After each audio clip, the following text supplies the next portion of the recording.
Welcome to my channel. This is your host, and tonight's scary story is requested by a user. They asked me to do one based on this creepypasta. Let's begin. He'd found the house on the outskirts of town almost by accident.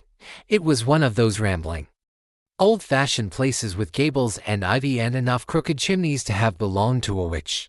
The realtor had practically run away from it, babbling about getting out while he could. So, he'd bought it for cheap and moved right in.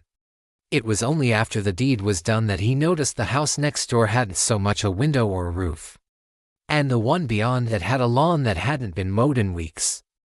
But the peace and quiet was exactly what he'd been looking for. Then the first night came around, the crickets chirping outside and the wind whispering through the eaves. Then he heard it. A lullaby, soft, sweet, almost comforting. There was no music box nearby, no one singing. And yet the lullaby echoed through the empty rooms. He spent the next day searching for the source, even taking apart the grandfather clock in the hall, but found nothing. That night, the song started up again. He traced it to the attic. In the dark, he made out an old crib rocking itself back and forth, the lullaby echoing from nowhere. He turned to run, but a whisper called his name. He froze. The voice was thin and reedy, like the wind through a broken pipe. "Who's there?" he called out, his voice echoing strangely in the big, empty room. The rocking stopped and the whisper came again, this time closer. "Mother," it breathed, and the crib began to rock again. He scrambled back, his foot catching on the rug.